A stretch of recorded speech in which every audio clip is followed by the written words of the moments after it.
Thank you so much, Claudia, and I'd really like to welcome everyone to this last session where we hope to have a kind of celebratory vibe as we kick off here in Rome the International Year of the Women Farmer. So I would like to ask our honored guests to please join me on the stage. We are so thrilled to have with us Her Excellency Mary Robinson, former President of Ireland, the first woman to serve as President, UN Commissioner for Human Rights, and co-founder of Project Dandelion. Thank you so much for being here with us. We're delighted to have Andrea Lucía Sarnari as the first woman to serve as the president of the Argentine Agrarian Foundation, created in 1912, which is also a member of the International Land Coalition, which we're honored to host here at IFAD. Our wonderful Vice President, Gérardine Mukeshimana, needs no introduction. IFAD Vice President, former Minister of Agriculture of Rwanda as well. And many of you have heard already from the wonderful Clara Kamlomo, a Malawi agri-entrepreneur. She's the founder and CEO of Amazing Bee Projects, connecting youth-focused smallholder farmers to markets while promoting regenerative agricultural practices. So we're so honored to have this wonderful panel and to have this time to have this dialogue with you, our governors. I want to just make a very few short remarks before I turn over to the person we're all delighted to hear from for the keynote speech, Her Excellency Mrs. Robinson. Just a few remarks on the International Year of the Women Farmer. We all know this spotlights something we've long known to be true, that women farmers are central to our agri-food systems. They produce 1/3 of the world's food. In Africa, up to 70% of the world's food. They're producers, they're innovators, they're caretakers of natural resources. They're really the backbone of community and resilience in many rural communities. And yet, women farmers don't have access to the same types of inputs, markets, finance, and decision-making as many of their male peers. Indeed, if we could close this gender gap, we could boost global GDP by nearly $1 trillion. That's trillion with a T, trillion. And what would that mean in terms of food insecurity? That would mean that we would have 45 million fewer people facing food insecurity. So closing that gap is powerful economically and in terms of the impact we see on the ground each day. And that's what we're so excited to be here with you to kick off formally the International Year of the Women Farmer. With that, let me please turn to our very honored keynote speech, Her Excellency Mary Robinson, please.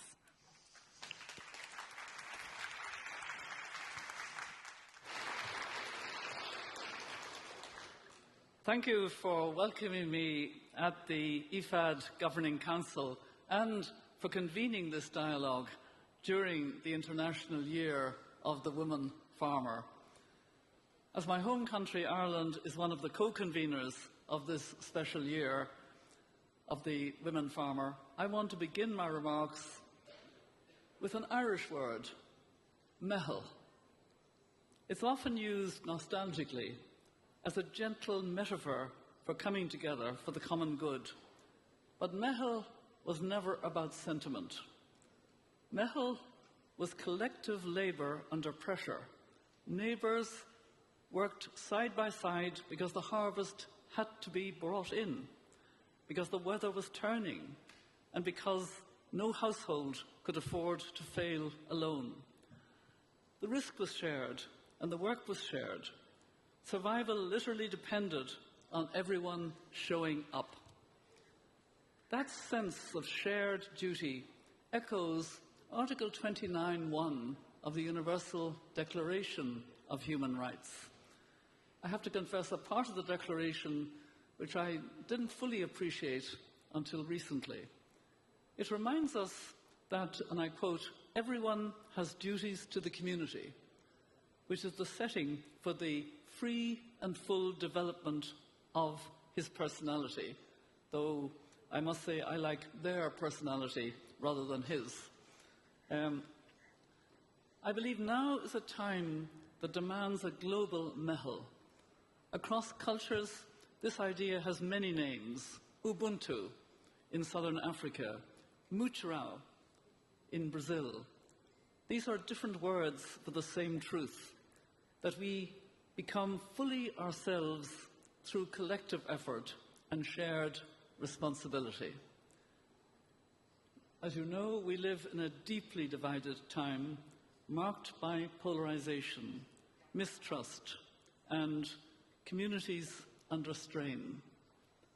All this layered with a climate and nature crisis that is stripping away predictability by, in particular, predictability for growing our food. In this reality, growing together is no longer a choice, but a requirement. And so we must reimagine not only what collective labour looks like today, but who leads it. And it is in this context we must understand the role of women farmers in the global food system. As you know, women feed much of the world. In developing countries, they produce up to 80% of food. They make up well over half of the agricultural workforce in Africa and around half in Asia.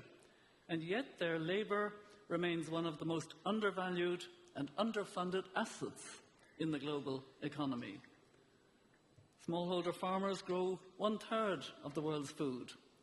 Women are central to that system, and yet they receive less than 1% of global climate finance. This is not a technical oversight. It is a structural failure of our political and financial systems. Women farmers tend to cultivate smaller plots of land that yield, on average, 24% less than those farmed by men, not because of skill or effort, but because of inequality. They have less access to land rights, less access to credit, less access to technology, training, extension services, and markets. But when those barriers are removed, when women receive equal resources, their farms perform just as well and often more sustainably than men's. We can't have a global mehel if more than half of the workers are under-resourced, and the difference it would make prioritising women in this context is huge. According to the UN Food and Agriculture Organization, closing the productivity and wage gaps between women and men in agri-food systems could add nearly $1 trillion to global GDP. This has already been mentioned, but think of it, $1 trillion to global GDP and make 45 million more people food secure. And yet, as the climate crisis accelerates, women smallholder farmers are paying the price of our inaction. A recent FAO study found that women-headed rural households lose around $53 billion every year more than male-headed households due to heat, stress, and flooding. Unfortunately, the good news stories are still all too few. International public adaptation finance to developing countries reached $28 billion in 2022, but only a tiny fraction of that reaches the small-scale food producers who are the most exposed to climate shocks and who hold the key to food security for billions. This is where Project Dandelion offers a different logic, and I know it's one that IFAD also supports. It begins with a simple truth. Resilience grows where women lead and where systems back them.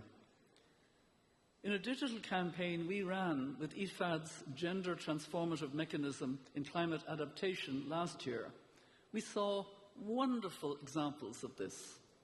One story comes from southern Ethiopia, and it really struck me, where women have stepped into leadership roles in irrigation water governance, where they were once excluded entirely. Today, they make up a quarter of decision makers in water user associations. What followed? reliable year-round water access, 1 growing season becoming 3, improved nutrition, higher household incomes, stronger local economies.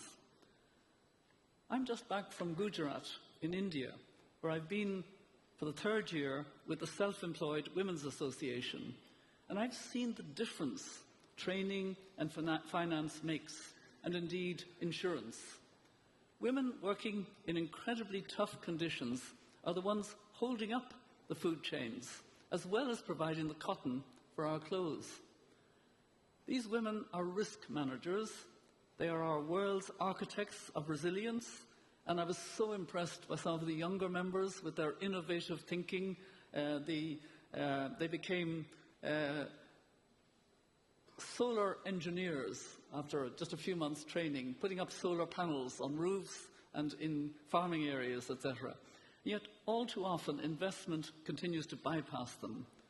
If we want to change course, climate finance must become far more agile, inclusive and locally directed. Governments and development finance institutions should set ambitious targets for adaptation finance that flows directly to locally led, women-centred structures. Equally vital is assuring women have equal access to the basics of production, land, capital, training and technology. Research shows that equalizing these inputs could raise household incomes by 20 to 30% in developing countries, while reducing emissions by an amount equivalent to those produced by the entire global aviation industry. And the social return is even greater. Women reinvest up to 90% of their income into their families and communities. Every dollar invested in a woman farmer multiplies. And if we keep failing to do this, well, I do worry, because risk is shared globally, and the global risks to food security caused by the climate crisis are grave and becoming graver. Now is the time for Meighan and the woman farmer, especially the young woman, who are already there with their sleeves rolled up, ready. The question before us now is simple. Are we ready to meet them with the investment, with the power, and with the urgency that this moment requires? Thank you. Gurmahogif. Thank you.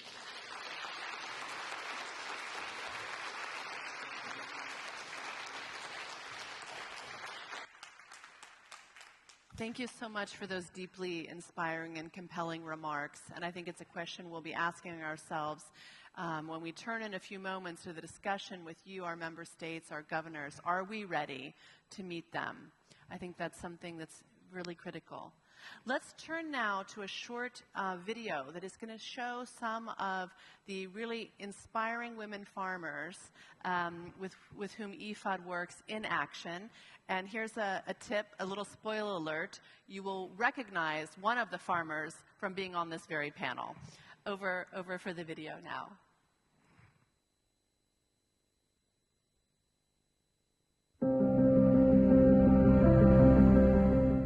2026 is the International Year of the Woman Farmer, a global call to celebrate the women who feed the world.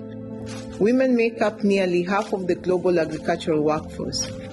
They are the backbone of our food systems, producing, processing, and trading the food that sustains families and communities worldwide. This year, we must come together to call for increased investment in women farmers. Supporting them strengthens food security, incomes, and economic growth on a national scale. Clara is a young farmer in Malawi. She joined the Agribusiness Hubs program, supported by IFAD. She did not just learn organic farming, she learned how to lead. So I moved from just doing farming anyhow to now doing farming with the required skills for farming as a business. Today, she employs 30 people and has mentored over 100 young women to follow in her footsteps. I'm not just a woman, but I'm a job provider. showed the community around me that it is possible to empower a young person, a young woman, and make her powerful and be impactful. In the face of freshwater scarcity, Albertina sought solutions and she innovated. With IFAD support, she turned the volcanic rocks into a source of life using advanced hydroponics. Her method slashes water usage by 50% and produces fresh, local food that reduces costly inputs. Her farm is helping transform the island into a place where people can stay, thrive, and find meaningful work locally. For her employees like David, it has had a real impact. Praticamente só trabalhou. Bem visto. E tem melhor salário que lá. Não estou trabalhando. Essa é divertido. Eu estou no talinho, na planta, aquela puro. With support from IFAD-funded training, Pepper Farmer, PROS, improved pest management and quality control and became part of a cooperative producing export quality paper. Through this collective approach, her income has tripled and the cooperatives now export to European markets. ខ្ញុំមានកូនស្រី3នាក់ខ្ញុំរំពឹងថាថ្ងៃមុខខ្ញុំនឹងអាចមានសមត្ថភាពទៅឲ្យពួកគាត់រៀនបានខ្ពង់ខ្ពស់ដើម្បីមកអភិវឌ្ឍភូមិឃុំយើងប្រទេសយើងស្រុកយើងឲ្យបានល្អ IFAD is committed to ensuring women like Clara, Albertina, and Pros have an equal voice, secure land rights, and equal opportunities. We are calling on governments and partners worldwide to recognize women farmers as the leaders they already are, and to support them with practical, long-term investment. When we invest in women farmers, we invest in a more sustainable world for everyone.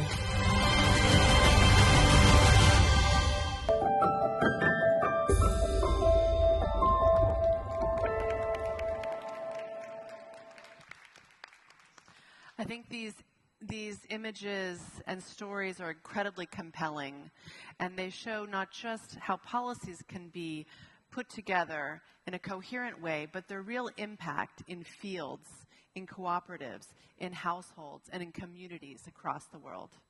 And we'd like to now share with you two very personal stories of change. Stories about how these wonderful women farmers with us today really transformed their communities. And so, Clara, if it's okay, I'd like to invite you to share your story of change first. Thank you for an opportunity to share my story.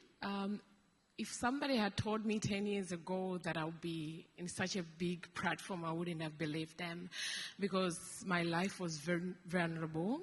I had no hope. I was lost. My journey was inspired by unemployment. So I had to start doing something to employ myself as well as others. So I sort of started farming. But then I wasn't doing it in a proper way until when I met IFAD under a program called Work Integrated Learning, where I learned my entrepreneurial skills, and then I started doing things differently. So I'm very passionate about food security, youth, and as well as women empowerment. IFAD has also taken me beyond Malawi, and there I've met a lot of entrepreneurs, experts, and that has changed my perspective about agriculture. So my life has really changed. When I met IFAD, I only had 1 acre. Now I own 10.6 acres of land. This is not, it's very rare for you to find a young woman as myself owning such land in Malawi.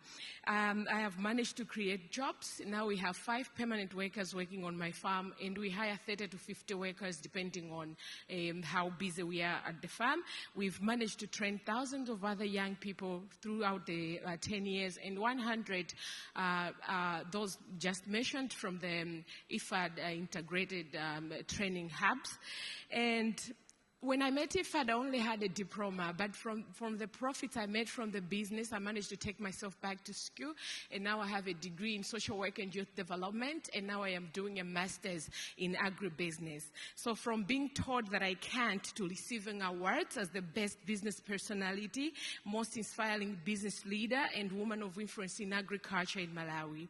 The path was not easy, but the skills that I gained from IFAD became my tools to break the barriers that I was facing. Now we are in the process of registering as a TVET certified entrepreneurship hub. So you can see that my story only is proof that investing in rural women is not charity. It is empowerment. And IFAD believed in me in the time that I did not even believe in myself, and here I am. Thank you. Wow.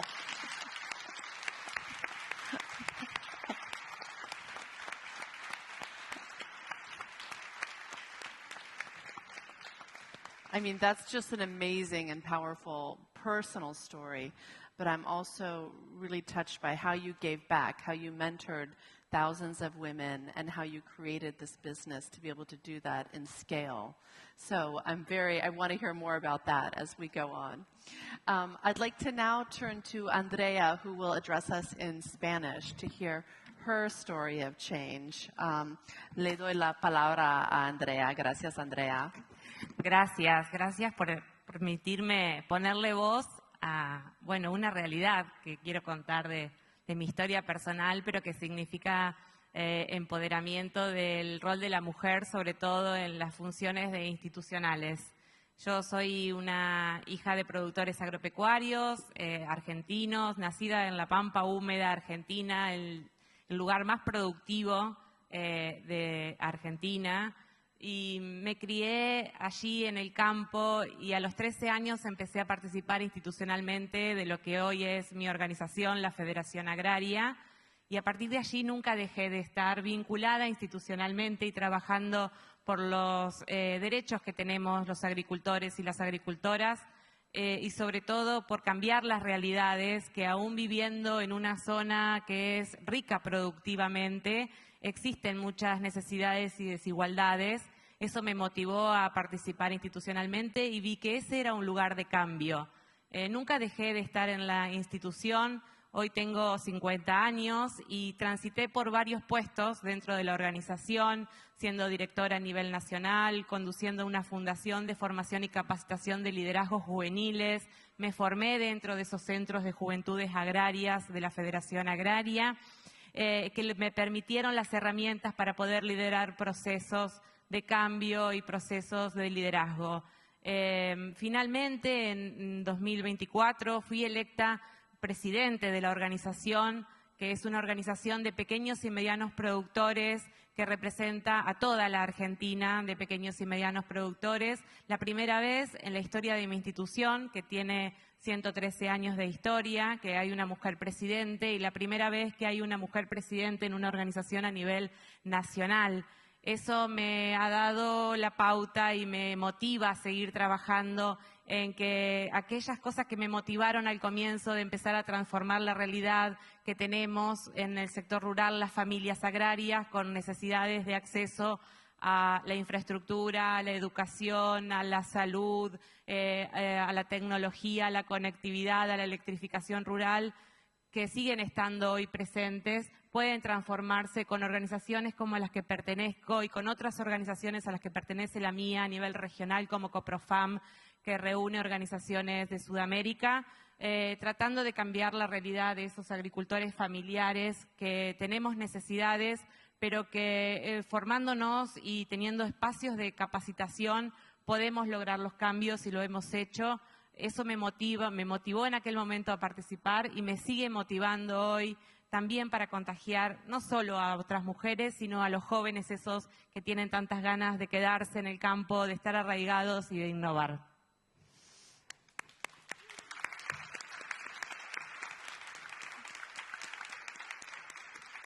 It's really another inspirational story. Thank you so much for sharing with us. I can imagine as the daughter of farmers in this rural area, and then now looking back, you're the first female president of a major agrarian society, in your country. It's something that really shows the leadership and what is possible with equal access and investment for women. So thank you so much. Let me turn to you, Madam Vice President. You've heard these really amazing stories of change. What do you see as some key levers that can really make it possible for these types of stories, investment, resilience to be even more powerful in the future? Yeah, thank you, Katie, and thank you, Clara and Andrea and your excellencies for making these inspirational words. I think for us, we work for the rural prosperity, and IFAD has over 100 million people that are into our active portfolio. More than half of that are women. And in many countries where we are based, again, over 70% are women who are working in the agriculture sector. So when they were speaking, what came to my mind, I was like, no wonder why development is stagnating, because when you have such huge number, a bigger percentage of your population that is deprived of land rights, they are deprived of finance, they are deprived of skills, and then you assume that you are not going to make progress, I think that is really illogical. So, number one, I think really it's really important that these questions that we have been speaking about them over and over, but I mean, these ladies are showing that actually investments into women that are working in agriculture sector and the food systems, I mean, investments is really having high returns. So that's probably the number one issue that the world should be looking at. There is a huge return into investing in women, since they are the majority of... Investing in women farmers makes business sense, it makes returns. The second is, I mean, sometimes we say all of these things, but solutions are there. If the governments are making the right policies, if women are getting educated, then the problems are solved. In my life, I had the chance to work with several hundreds of high school young women who are graduates. And I watched them working, making an income on their farms, invest them in the evening to educate themselves with their college degrees.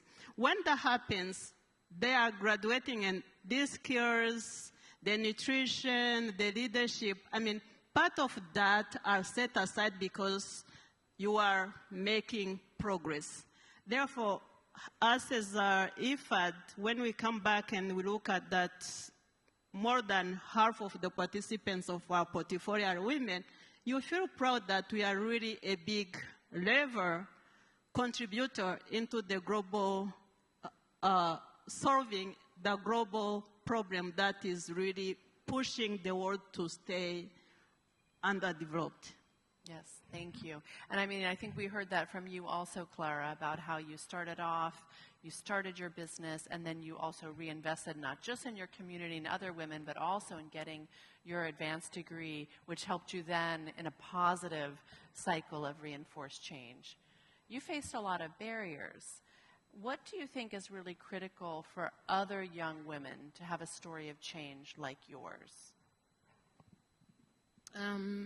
Thank you. I think then number one thing that we are lacking as women, we can talk of finance, we can talk of infrastructure, we can talk of a lot of things, but I think women need to have role models. I stay in a typical community where all young women do is, or they know is, early pregnancies, early marriages, dropping out from school, because this is what they've been growing up knowing. They do not have role models. So I think if we can spread word of young ladies who are doing good through businesses, through agriculture. Maybe they will have someone admiring, say, oh, Clara has done this through agriculture. So they will be willing to join and learn, and then they will join us in agriculture. Okay, the other issue is to do with psychosocial support. We are implementing projects, programs, we are funding, but these women that we are working with, are they okay mentally? Because women go through a lot of emotional and psychological realities, like marriage pressures, childbearing, even cultural expectations that affect their mental health. In our projects, do we have facilities that support women to be mentally okay? So I think if we can add these things to the good efforts that are already being taken right now, it can bring in more women to join agriculture. Women need a safe space to work at. Excellent. I remember yesterday you talked about some of the issues about infrastructure, having applied for a license for electricity 5 years ago, still not having it. I think this is a really important way to look at fully tailored, like looking at what are the particular challenges of women farmers, including in social support, equal access to inputs, etc. Thank you for that. I'd like to turn to you, Andrea, kind of a similar question, like looking back, what do you think would have accelerated your story of change even further? Bueno, creo que por ahí reflejar lo que a mí me hubiese acelerado los procesos de participación, pero sobre todo ver desde mi experiencia qué cosas faltan para acelerar esos procesos de mayor participación de mujeres activamente. La formación, la capacitación es imprescindible, no solo en lo productivo, que las mujeres tengamos herramientas. Hoy la tecnología nos permite a las mujeres, siempre digo, realizar las mismas tareas que realiza el hombre, porque la fuerza física ya no se requiere tanto como se requería antiguamente para realizar actividades agrícolas o ganaderas. Y esas tecnologías nos permiten más igualdad, pero hay que tener el mismo acceso a esas tecnologías y hay que tener las mismas posibilidades de financiamiento y crediticio para poder acceder a los medios y a los recursos para producir en equidad de condiciones. Y eso muchas veces las mujeres no lo tenemos por una condición de que en general las explotaciones están titularidad del hombre y entonces los bancos tienen carpetas armadas, crediticias para los varones y no para las mujeres que no somos sujetos de crédito. Creo que eso aceleraría mucho los procesos productivos en manos de mujeres. Por otra parte, también creo que es importante la participación activa institucional, que los cambios nunca son individuales, sino que son colectivos. No, thank you so much. Those are excellent points. Excellent. We're going to turn in just a few minutes to hear questions from the governors, and so we'd like to make that an interactive dialogue. Before we do, I'd like to ask just each of the three of you, what's one message that you would like the governors, we have from almost 180 countries here, they're going to be going back to their home countries in a few days. What's a message you'd like them to remember from this panel when they think back on it? Maybe, Clara, I could start with you. Thank you. My message is very simple. Women are essential and not extras. I think it's time we change the picture from being looked at vulnerable, but being looked as powerful tools to development. If a woman like myself has brought, such impact in my country and beyond, what if all women were empowered? Thank you. Andrea, yes, let's clap. Bueno, yo quisiera primero agradecer por dejarnos este espacio para ponerle voz a lo que tantas mujeres desde tantos lugares diferentes del mundo queremos venir a decirles a todos los países y principalmente entender o tratar de hacer entender a sus gobiernos que el desarrollo está en el territorio y en cada familia rural que tiene posibilidades de generar ese desarrollo, que apoyar a esa familia en su integralidad encabezada muchas veces por mujeres, pero sobre todo por los jóvenes que quieren quedarse, que quieren generar arraigo, innovación y que tienen muchas herramientas. Es una posibilidad concreta que el mundo tiene. Que este sea un punto de partida. Muchas gracias. Gérardine. Yeah, Kate, when I was looking at us sitting here, looking at Mrs. Robinson, yourself, myself, and Andrea, and then coming back to Clara, I was like, oh, we are having an intergenerational discussion here. But what it was telling me, I was thinking that, I mean, these problems are old enough. And I was like, they even existed before, probably before you were born. And then, and I was like, so these governors, they are ministers, they are directors, director generals. I mean, they have room to make the right policies. All of these issues that we are speaking of as a former public servants, you solve them by bundling them into the correct and right policies. So we don't really want to be thinking of, like Clara is saying, women are no vulnerable people. As Andrea has mentioned, it's not about the physical strength. It's about discriminations that took place over and over. So if I was again a governor, as I used to be, and I did, I'll go back and put the right policy in place. The digital issues, they get solved there. The skills, they get solved there. The land rights, there. All of these things are bundled into the policies of governors. If I was again you, I'll go back and do the right policies. Thank you. We have to clap for that. I don't know if you'd like to make a comment, or we go ahead and start taking some questions from the floor. How? I think I'm provoked by Gérardine. She's a very provocative person. I want to add something, because I agree with all the points made about women being the agents of change, building the resilience, etc.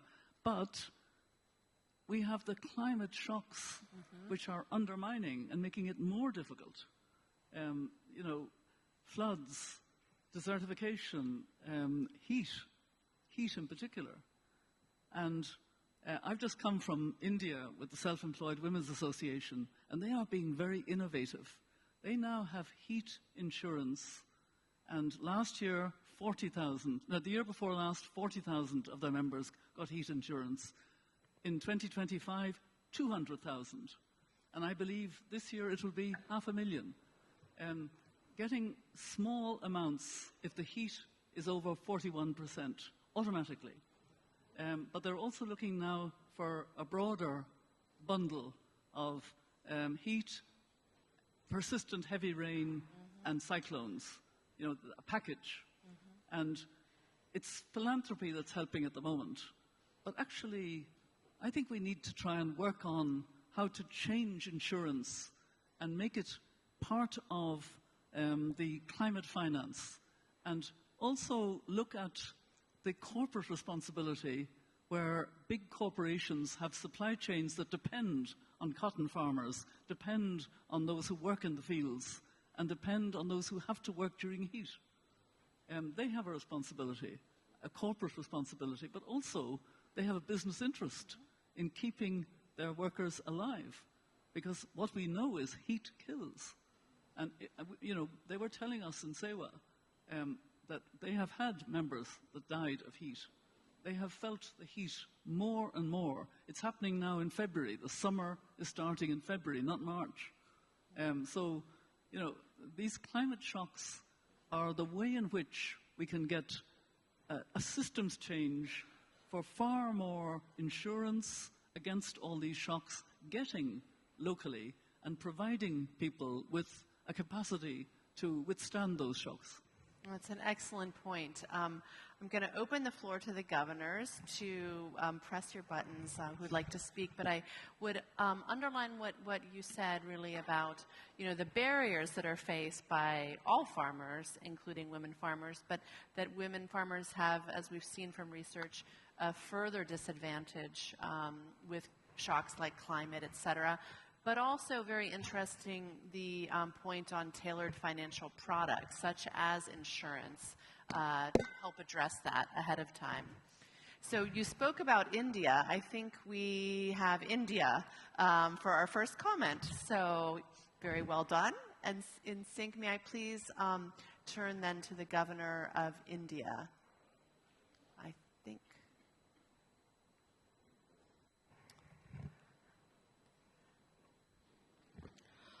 Thank you all. I want to begin by appreciating wholeheartedly the remarkable work done in IFAD, which strengthens our collective resolve for gender equality. And we all understand that women are not just participants in development, they are leaders of transformation. Women farmers are central to food security, rural livelihoods, and climate resilience, yet remain under-resourced. India's experience shows that investing in women farmers through access to land, finance, skill, and markets delivers broad economic and social gains. India's commitment to gender equality and women's empowerment has been immense. Through the National Livelihood Mission for the rural areas, which Madam President also mentioned, nearly 100 million women are part of 10 million women self-help groups, transforming lives socially and economically. As we move towards our vision for 2047, which will be 100 years of our independence, our vision is very clear. From women's empowerment, the path is towards women-led empowerment. We are proud of the gender transformation models that we have created and developed with IFAD, and these models have been recognized outside the country, thereby providing opportunities for knowledge exchange under the South-South cooperation. I invite the esteemed panel's reflection on a question, which is, what do you think are the design features that make gender-responsive projects or outcomes both scalable and sustainable? And how can these lessons be applied more broadly across the globe? Finally, women's leadership is not just about empowerment. It is about leading empowerment and shaping a more inclusive, resilient, and sustainable future for all. Thank you.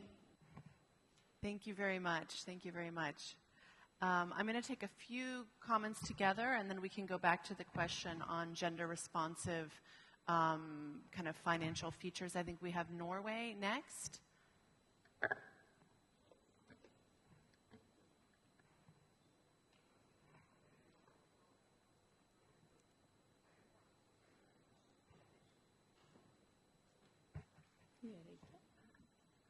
Okay, can you hear me? Yes. We hear you now. Thank you. Distinguished Excellencies, women farmers, colleagues, Norway welcomes the United Nations Declaration of 2026 as the International Year of Women Farmer. A food-secure world requires women farmers, but even though food systems are a major employer for women all over the globe, women's roles tend to be marginalized. A large part of women only produces raw materials because they do not have access to the resources that will increase the value of their product. Poverty has the face of women. The gender gap is real. If we neglect to empower women, we pay for it by weakening our country's performance. Empowering women farmers is not optional. It is smart economics and essential for resilient and sustainable rural futures. According to the IMF, the potential is enormous. Countries with low female participation could increase their GDP by up to 35% if they employed women. For countries to do so, they must secure gender equality. Women farmers must get equal access to education, property, inheritance, finance, and formal employment. A more equitable sharing of care responsibilities between women and men is also essential for women to be able to participate. Gender equality is a priority for Norway. Our Prime Minister once said, much more important than our oil and gas is that everybody goes to work every morning. Therefore, more financing must be channeled to gender equality and women farmers as producers, entrepreneurs, and leaders. Norway stands ready to work with IFAD and partners to scale up investments that empower rural farmers. Thank you very much.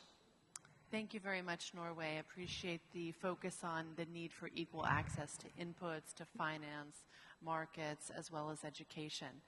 Let's hear from one more country, I think it's Ireland, and then we'll go back to have some responses from the panelists, please. Thank you very much. Thank you. Madam Chair, panelists, governors, Ireland is a very proud co-sponsor with Jordan of the International Year of the Woman Farmer. And I'd like to take this opportunity to thank former President of Ireland, Mary Robinson, for her presence here today and for her powerful keynote presentation. Mary Robinson, as you know, has been a trailblazer for women's rights in our country and globally for over 50 years. And many thanks also to the other wonderful panelists for sharing their fascinating and very inspirational stories. We know from our own history that economic and social transformation will simply not be achieved if countries don't invest in the skill, innovation and drive of women. Providing equal opportunities for women is one of the most effective investments that any country can make to eradicate poverty. It's been central to our own economic growth in Ireland and our increased prosperity over the last 50 years. So while we've made important progress, we also know that ongoing investment in equality for women is essential. Our national agri-food policy has put a range of measures in place to increase women's leadership in farming and to increase their access to skills, training and finance, and we've really seen the benefit of those investments. Women who availed of our rural entrepreneurship programme, it's called Acorns, saw an average 30% increase in turnover, exports and employment across the programme. So we're strongly supportive of global efforts to increase gender equality in agriculture, not only because it's the right thing to do, but because we know it's the most effective way to achieve poverty eradication and food and nutrition security. And with that in mind, I have three very short questions to ask of the panellists. Firstly, Mrs. Robinson spoke about the very real and serious challenges of climate change and climate shocks. In what ways has climate change most affected your work? Secondly, do you experience this was mentioned before, do you experience particular barriers in accessing climate finance and also training, or any particular examples of that? And thirdly, on a very general level, what would you like to see national governments and IFAD do to better support women farmers? Thank you. Thank you so much.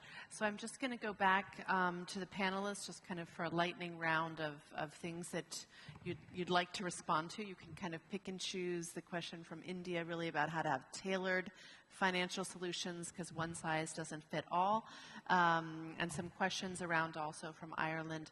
Climate finance, what are barriers? What do you see are things that IFAD can do partnering with our wonderful member states? So, Clara, I turn to you first. Any question you want, just pick it and give your thoughts. Okay, thank you. I would like to comment on India's question on design features to make gender-responsive instruments scalable. The number one thing I'm thinking about is to combine financial inclusion with social protection, because I think it really does affect us as women to stay in agriculture and to really see projects becoming scalable. We need emergency buffers or grace periods for shocks, as she has said, to cover maybe for illnesses, climate change, floods. Another key thing is to provide financial literacy to women, trainings, so that you can give someone finances, but does that woman really know how to use finances, or if they make profits, do they really know how to do that, to use it? So financial literacy, I feel like it's key, and also we need to provide legal aid, things like child support and management trainings on how best they can handle the support that has been given to them, and how best they can run their businesses so that they are scalable and sustainable. Thank you.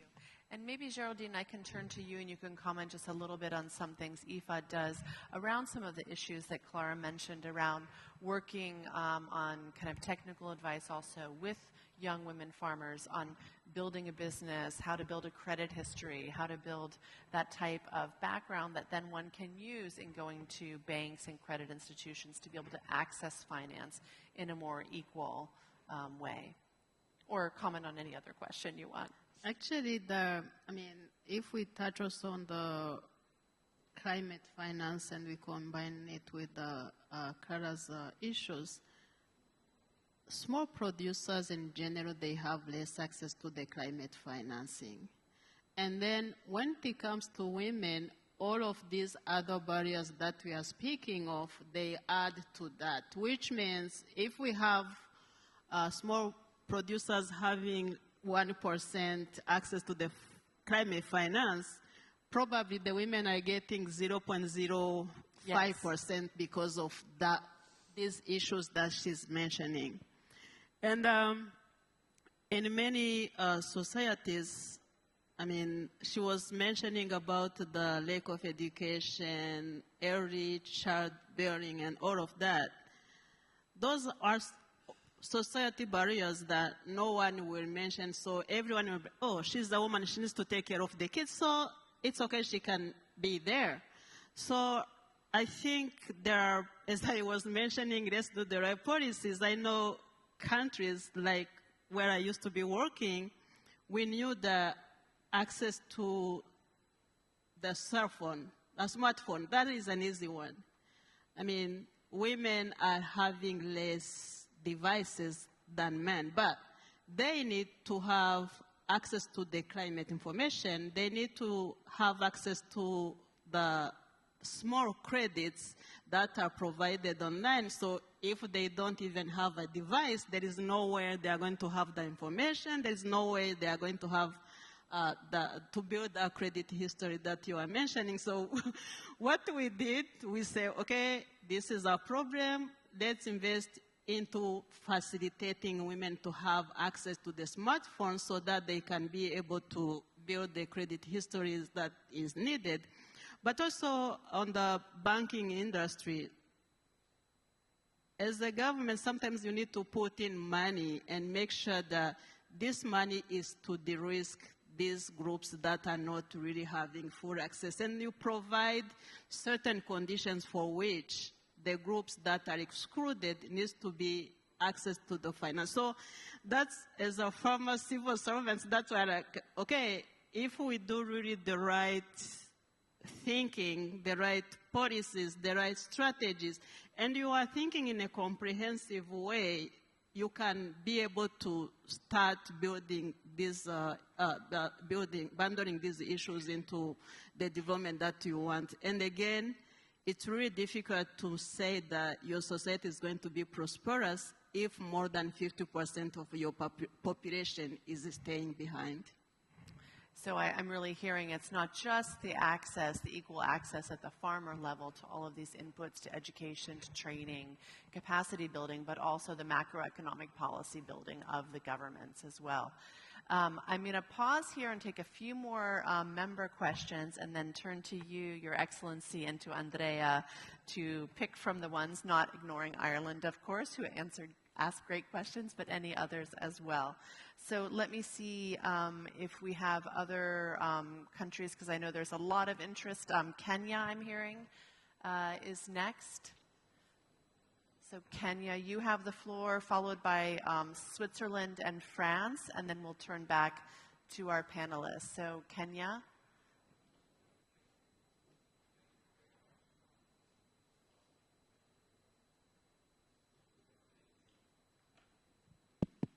Thank you very much for this opportunity.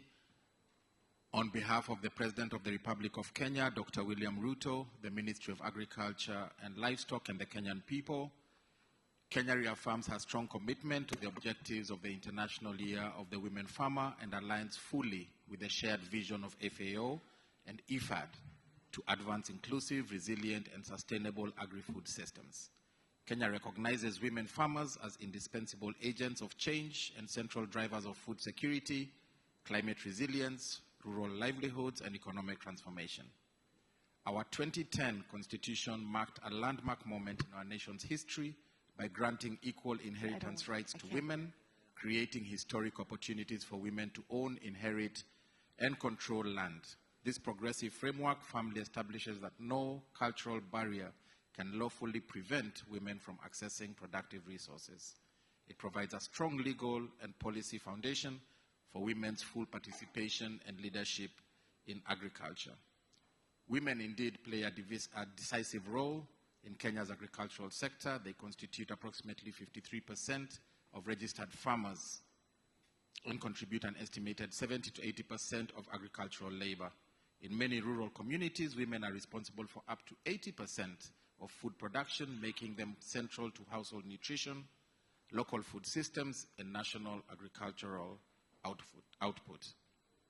Building on this strong foundation, the government of Kenya continues to advance gender-responsive policies and investments that expand women's access to land documentation, inclusive finance, climate-smart technologies, extension services, markets, and mechanization. Kenya also underscores the importance of inclusive agricultural mechanization and skill development to reduce labor burdens, enhance productivity, and attract more women and youth into agribusiness. In conclusion, Kenya remains steadfast in scaling up investments and strengthening partnerships to unlock the full potential of women farmers.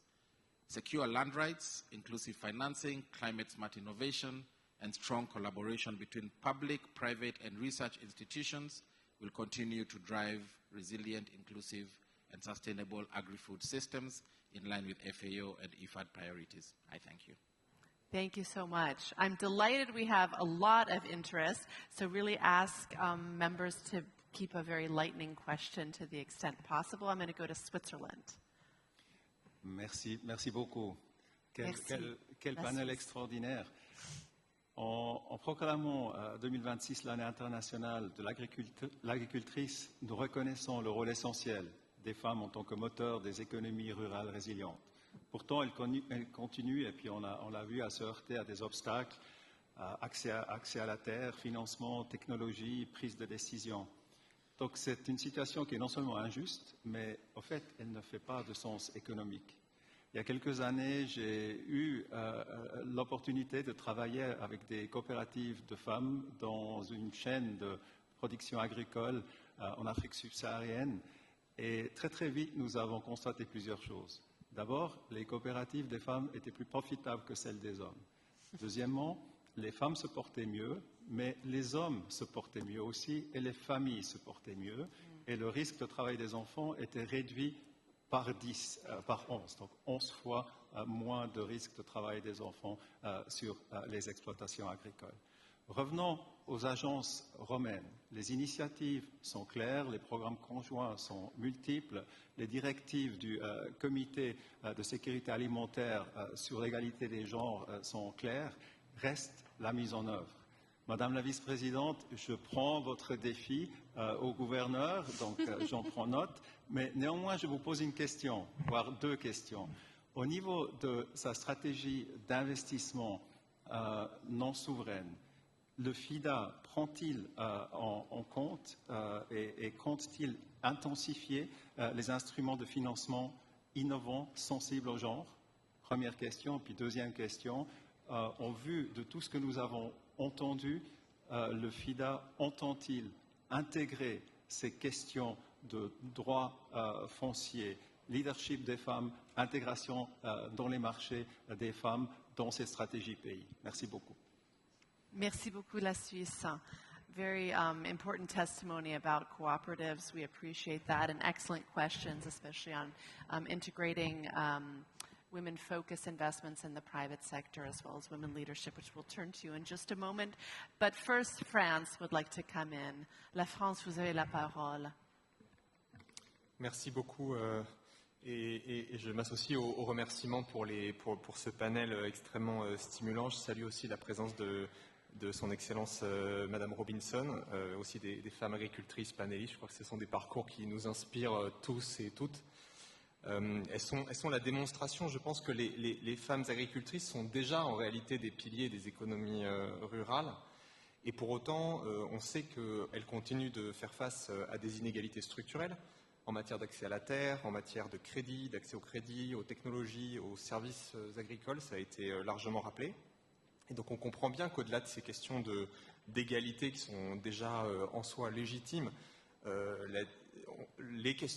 c'est d'abord une question d'impact. C'est d'abord une question d'impact pour le développement et pour la croissance de long terme. C'est donc pour ça que c'est normal que toutes ces questions soient au centre de nos politiques de développement. C'est le cas de la France, c'est le cas de bien d'autres pays.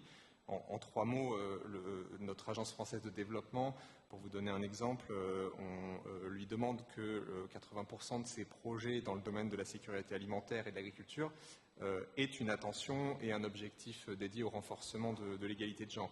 Et c'est donc pour cette raison qu'on est attentif à ce que ce soit également le cas au FIDA. Dans le cadre de FIDA 13, c'était le cas. Je pense qu'on cherchera la même chose dans FIDA 14. Donc je m'associe à la question du gouverneur pour la Suisse, qui est la question que je pense on se posera dans le cadre de FIDA 14 pour renforcer ces impacts. Je vous remercie. Thank you so much. So I'm going to turn for some very lightning responses.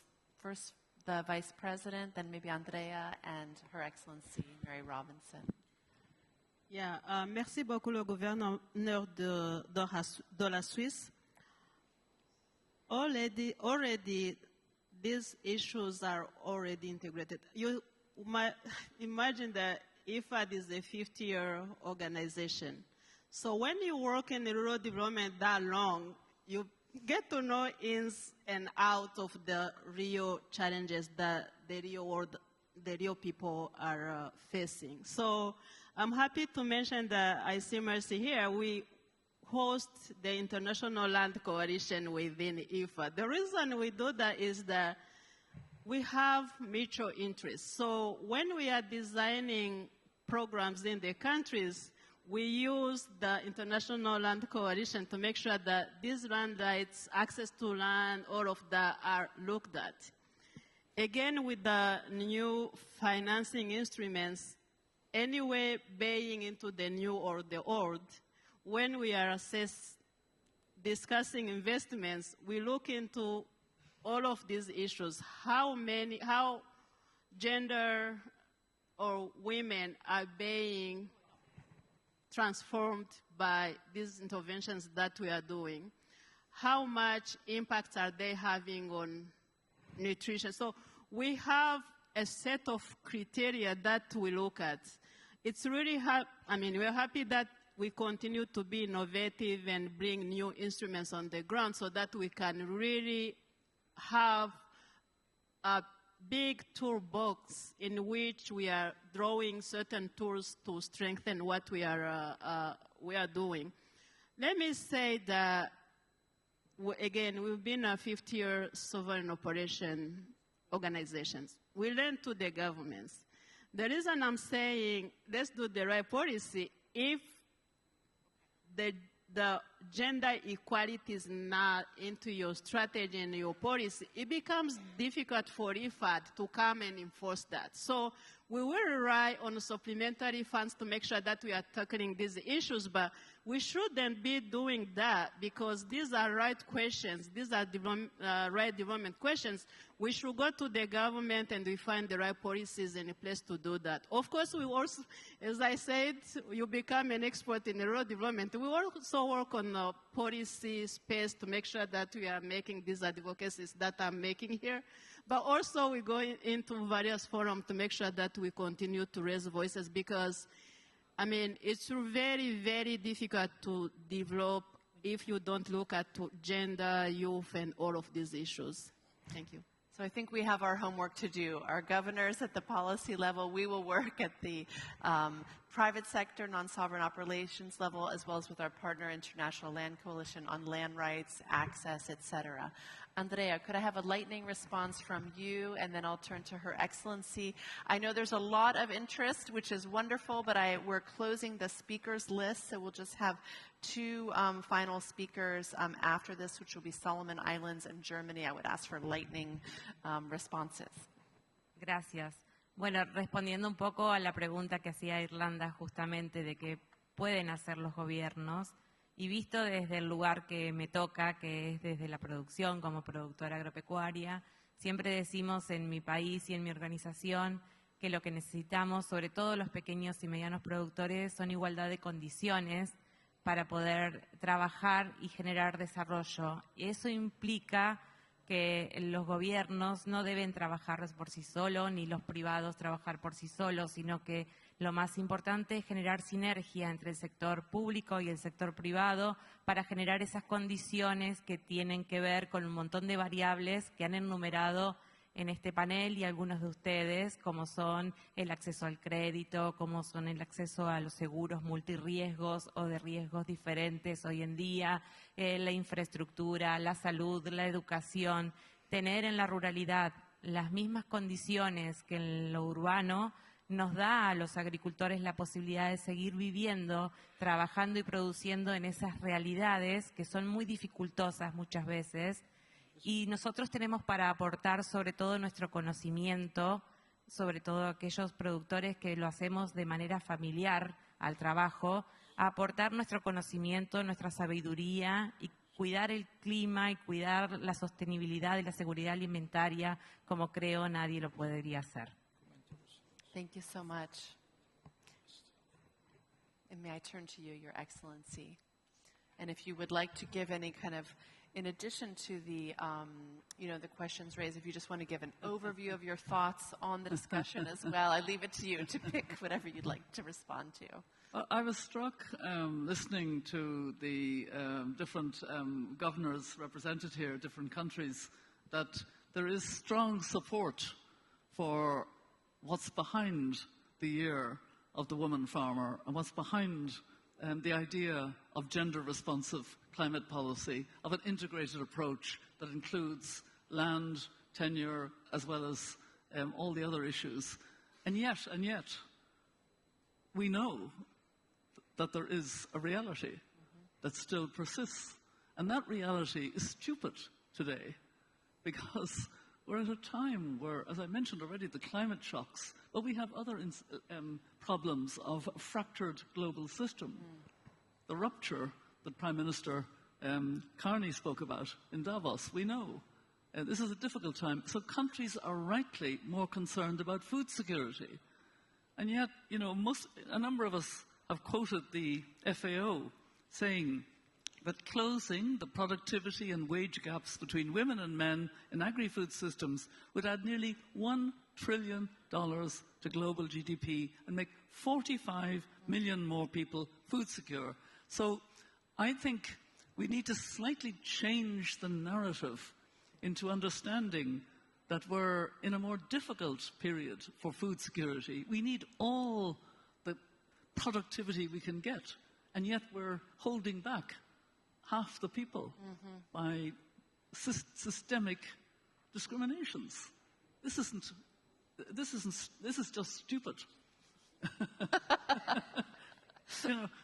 We just need to understand that actually we can unleash creativity. I've seen it over and over again, and more recently with my wonderful friends in Sewa.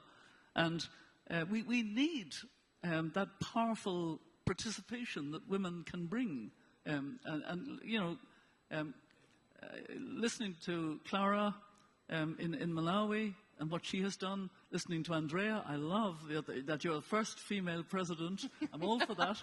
And the point is, it's happening over and over in the world, even in the unfair situation. What if we could make it fairer? So that's my sense of what this year of the woman farmer is about. It's about implementing fully this gender-responsive approach, gender equality, land rights, the holistic approach, and doing it systematically, and also adding in, as I said, the innovative approaches to the insurance against climate shocks, which goes directly to the woman farmer. I've heard the stories of what difference it makes when they can get that money because they didn't work during the 5 hours of heat on certain days when the heat, or because the rain had destroyed the millet market, and they can get when we ask the women what they do with the money, it's always practical, it's always back into their community, it's always, adding value locally in community. And that's why I put such emphasis on community when I spoke. We need to think in terms of how it affects communities and how they can respond, and somehow make this year a year of implementing what we're hearing from the governors, but what we need to see in practice. No, it's very inspirational. Thank you for that. I mean, it's true. Research is showing that women reinvest up to 90% of their income into their families and communities, compared to about 35% comparator for male counterparts. And I really like your call to action. This is the year for implementation. So let me turn very quickly to Solomon Islands and Germany for really lightning comments, and then we're going to have a very quick celebration to wrap up. So Solomon Islands, over to you, please. Thank you for the inspiring reflections from our moderator and the panelists.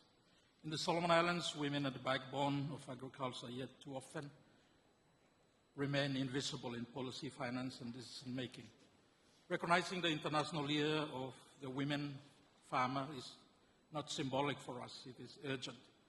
Women farmers carry the responsibility of food security, food nutrition, and community resilience, often with the least access to land, finance, and markets.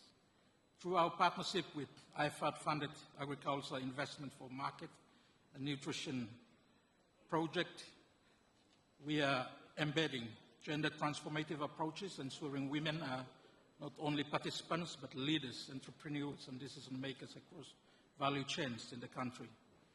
To conclude, investing in women farmers delivers triple return: stronger household, healthier communities, and more resilient economies.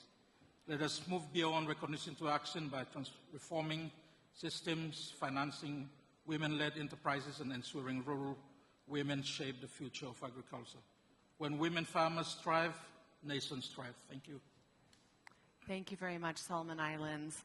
And let me turn then to Germany as our last intervener, please. Thank you very much. We consider the International Year of the Women Farmer more than a symbolic moment. It's a political opportunity.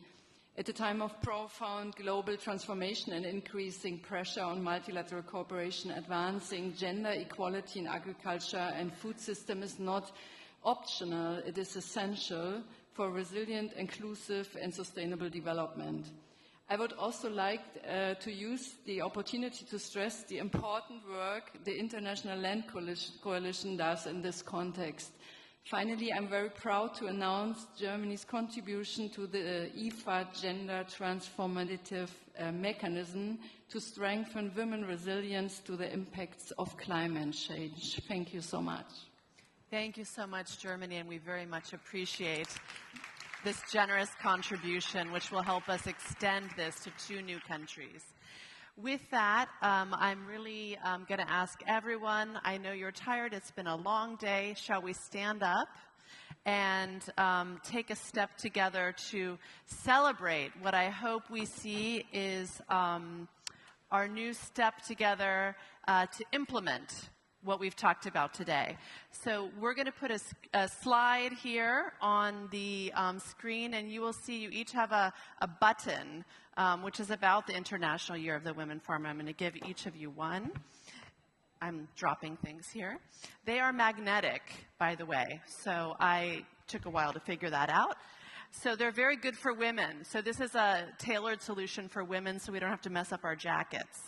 So I would, in the spirit of celebration, if you would like to join us, to put on your button as a small but visible sign of the commitment that we're taking today, and as Her Excellency has encouraged us to do, a visible sign of the implementation that we want to do as we go forward together in this 2026 Year of the Women Farmer. And we're now going to put on the screen something that is challenging for myself personally as the moderator, having heard Your Excellency, your beautiful Irish Gaelic. I'm going to try to say it in Irish, and then I will ask all of us to say it in English together. And we're going to have, after this session, the closing session here of the panel, and then we will all go out to the wonderful lounge here and have an Irish toast with Your Excellency and the IFAD President. So for those members who were not able to speak, we will be delighted to speak with you further on these wonderful topics. And I'm delighted to give the first toast of the evening. I know there will be more. So let me try it here. You can let me know, Your Excellency. Mul on oiga August Chukashi.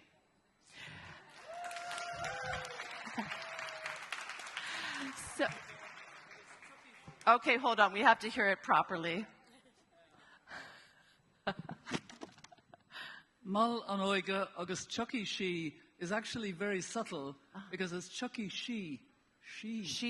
She, exactly. It ends with the she. Youth, but she. But the she, exactly. And that's wonderful. And so let's say it all together, if we can. Praise the youth, and they will flourish. So thank you to our wonderful women farmers for joining us. Thank you to all of our governors for being together with us in this journey. We have a picture together. We have a picture together.